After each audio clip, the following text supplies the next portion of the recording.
This is the 2026 Chevrolet Traverse RS or Rally Sport, and in today's Vehicle Visionary video, I'm going to tell you what makes it different from other trim levels.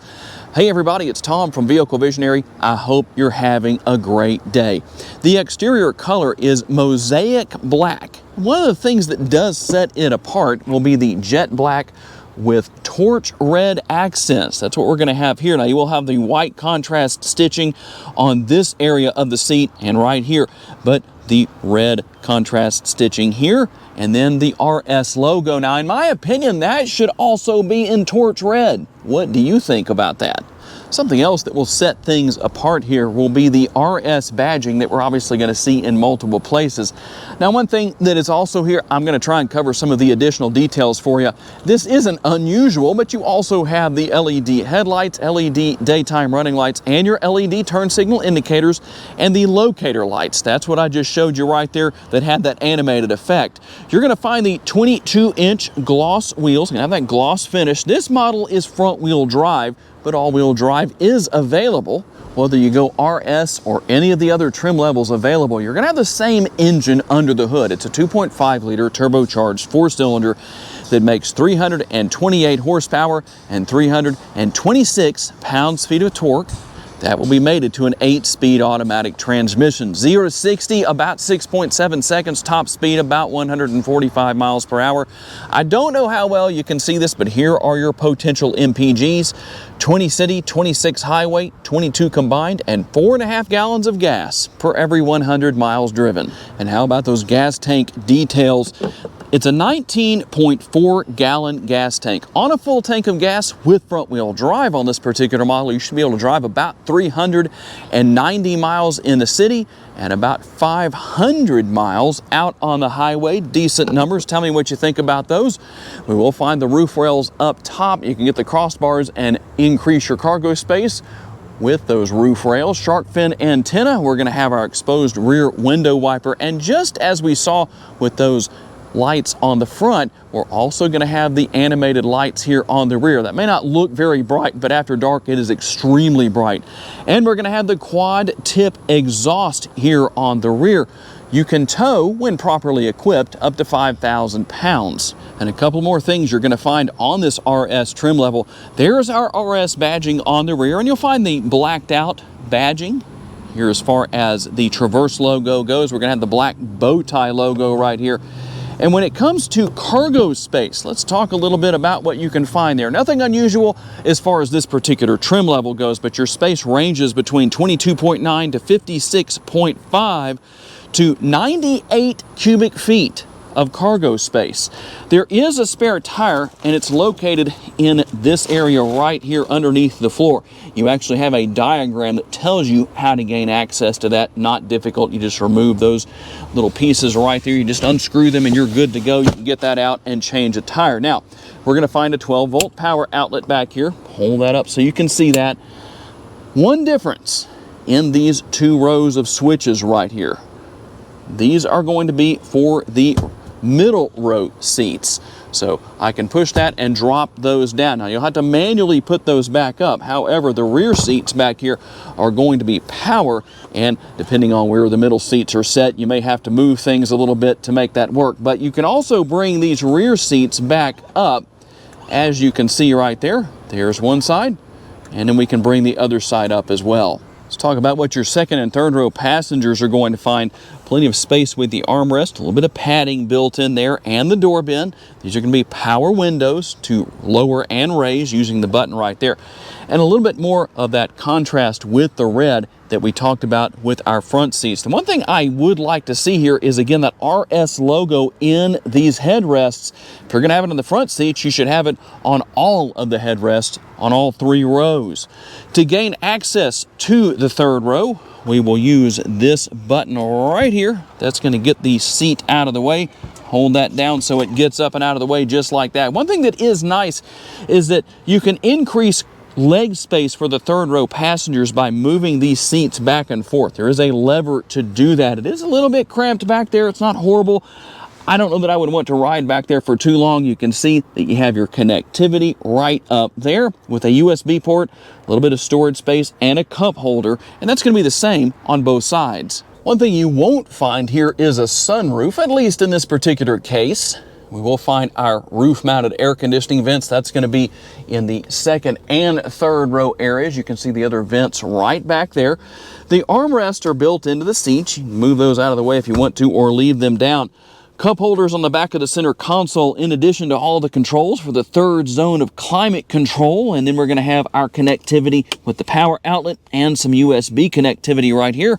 Also, the rear seat pockets for storage and tons of room. It does depend on where those front seats are set. The sticker price is $57,820. And one of those reasons why that is the case is because of what we have right here. You do have Super Cruise available. I can't demonstrate that right now just because of where we are, but just so you can see, this is the button you hit to turn that on. And it's going to let you know if you're in a place where you can use it or not, or whatever the situation is. Let's see what else you get for that price. We're going to have the digital rear view mirror right here. You can adjust things with the button on the left and then make your adjustments right here. You can choose what you're adjusting, whether it's brightness, whether you zoom in, or if you're going to raise and lower the positioning of the mirror. You can use that as a conventional rear view mirror if you want to. The sunglass holder is going to be right here, and then we're going to have our other controls. You can see what all is there. And you can see a little bit more of the contrast we have with the design right here. We're going to have that red, as you can see. I hope that shows up well on the screen, not only here on the dash area, but on the door panels too. That's going to be only on the front door panels, but it does look really nice. Nice large armrest and door bin. Driver and passenger seats, not only power adjustable with lumbar support, but they also have heated and ventilated seats. That's going to be nice. Seat memory on the driver's side should be on the passenger side too. And then we can come up here and talk about our side view mirrors. They are heated, power adjustable, power folding, and have blind spot monitoring built in. If you're looking for your power parking brake, it's going to be right here. And then you can turn on the auto stop start or turn it off if you want to. And here's your drive mode selector. Let's go through those drive modes real fast here and show you what all you have. So you're going to have normal, sport, snow and ice, and then you're going to have your tow haul mode if you want to take advantage of that, and the accompanying graphics. All the controls for your lock and unlock, for your power locks, power windows are here. All that good stuff is going to be here. And something to note, you do have one touch down on your rear windows, but you're going to have to hold that button like this to bring them back up. And the same thing with the passenger side window in the front. The only one that's going to be power down and power up is the driver's side. And we'll have everything here for our power adjustable steering wheel, tilt and telescopically adjustable with that control. Everything for your front and rear window wipers and your turn signal indicators right there. Your shifter over here on the right hand side, and all of your controls for cruise control, adaptive cruise control, and super cruise right there. Heated steering wheel. You can actually go through and change what you see on the driver's display with this button. So depending on what you want to see, you can adjust that. And there are a few things you can do as far as adjusting what you see there. We'll show you a little bit more on that in just a second. Everything here for voice commands, what you're listening to, all of that's going to be here. And there are controls on the back of the steering wheel right back here for volume. And over there on the left-hand side will be everything for adjusting what you're listening to as well. Now, let's talk a little bit about the center screen. Here's what we're going to have where that is concerned. You have everything for volume here, and your lighting is right here. This is where you're going to control that. Just leave it on auto. You don't have to worry about it. You can do off if you want to. Depends on what you want to do. Some of your safety features. Vehicle status. This is something you need to know about. If you want to change or add something to the driver's display, such as your transmission fluid or your coolant temperature for the engine, here's what we're going to do. We're going to come right here, and you can add to driver's display. Hit continue right there, and guess what? There it is over there on the left-hand side. And then if you want to get rid of it, it's just that easy as removing it. And we can obviously do that with every option that we have here. Just to show you what's here, because I know a lot of you like to know. Now, you do have controls here on the screen for your air conditioning settings, but that doesn't mean there are not physical controls here. Thankfully, there are. I'd much rather have that than have to rely on the screen. And we'll come right here just to show you a little bit of what's here as far as some of your controls go that are in the screen. There are some things here that you might be a little surprised at. You can see what all is on the screen right there. We can go to see more controls, and you can also see that you have your door and window locks right there, and then everything as far as our other things, features for lighting, your universal remote. Now here's something that's interesting. You don't have the home link like we used to. You can actually add a lot more garage doors here, as you can see, up to 8 if you have that many. How many of you have 8 garage doors? I know I only have 2, but you can add that here. It walks you through the steps just to show you a little bit of what is here. Trailering, how about your cameras? They're going to be everywhere. You can see everything, including the overhead view. We can go to our front and rear views. We can go to our overhead and do the same thing right there. We can also go to side just to show you what's going on. Nice and easy, nice and clear. Some people would like to see that be a little bit bigger. You do have ambient lighting here. I probably won't be able to show you how that looks here in the interior, but here are your different settings. If it's not on, well, obviously you need to come right there and make sure it is. So if that's grayed out right there, select that. It goes to the green check mark, and there you go, in case you were curious about that. And your settings, quite a bit going on here. We're not going to do any detailed tour, but just to show you some of the things that are here. Sounds, display, system, got your updates right there. Vehicle, a couple of things to talk about here. Audio, you've got your settings for your audio if you want to adjust that. I know a lot of you like to do that. And then we'll come back out of that real fast just like that. And Super Cruise lane change, if you want to turn that on or off, you can adjust that. Your safety features, you've got your alert type, forward collision avoidance, front pedestrian braking, intersection collision braking, side bicyclist alert, lane change alert. We'll also have park assist with braking and your rear cross traffic braking and rear pedestrian. Going to work really well for you. And then wireless charging pad down here. We're going to have another 12-volt power outlet right down there. Let's see if I can give you a view on that. Kind of hard to do. And then some USB ports right there, cup holders, and right here just a little bit of storage that you can conceal away if you want to, in addition to our center console lid acting as an armrest. And there's a decent amount of space within. Don't worry, that's not all there is. There's actually more space than that when you take the tray out. And one more thing before we take our test drive, how about a quick sampling of the Bose premium audio system?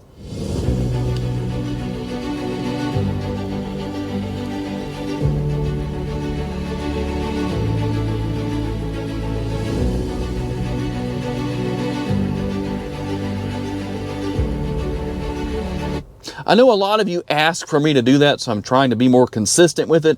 I hope that gives you a good sampling of what it sounds like. All right, here we go on our test drive with the Traverse. Now, I know a lot of people are going to say, I'd rather have a 6-cylinder. Is that available? It is not available. The only option you have here, I'm going to clean the windshield off for you real quick, is that 2.5-liter 4-cylinder. I know a lot of people ask about the 6-cylinder. Whether or not that ever comes back, I couldn't tell you, but the 4-cylinder definitely gets the job done. Plenty of power, plenty of torque.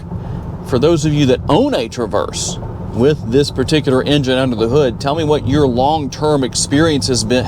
I know a lot of people would like to know about that down in the comments section, being that I'm only driving these for a short time. It does make a difference on what I can tell you about as far as relaying information about real-world experiences. But overall, my experience is that it gets up and goes when you need it to. I'm not pushing it super hard because it's not broken in, but that's the situation. Easy to manage a brake and gas pedal. Nice tight turning radius for a mid-sized 3-row SUV.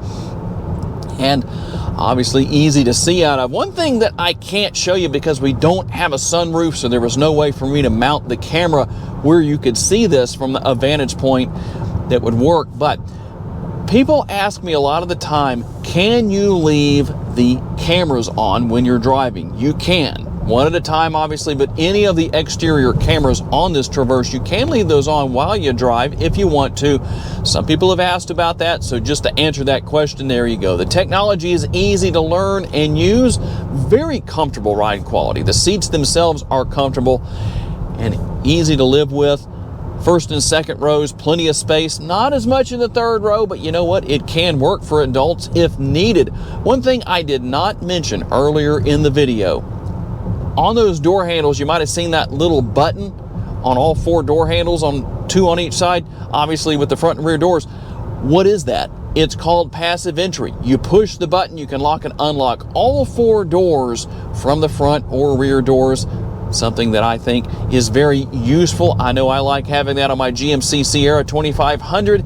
It is only on my front doors. I know for you parents out there, or really anybody who needs to come to the rear doors first, it's nice to have that advantage of being able to lock and unlock all of the doors from that door handle instead of having to come to the front first. Overall, a very enjoyable vehicle to drive. It's going to get the job done for you. I'm just curious to know, is this the trim level you're looking for? Or maybe there's something else. And there it is, the 2026 Chevrolet Traverse RS or Rally Sport, and what makes it different from other trim levels, in addition to all of those additional details that I know all of you would ask about if I didn't share them. Tell me what you think. If you'd like to know more about this particular model, check out the link down in the description of the video to the Chevy Land website here in Shreveport, Louisiana. I would like to say a special thanks to my friends here at Chevy Land for loaning me this Traverse for the day so I could tell you all about it. And a special thanks to all of you for being kind enough to give me the opportunity to give you a vision for your next vehicle. If you enjoyed this video, please hit the like button. That's helpful and greatly appreciated. Make sure to subscribe and share this video on your timelines on social media so other people can see it. And if you would like to learn about additional vehicles you may wish to consider purchasing, check out the video that's on the screen right now, and I will see you there.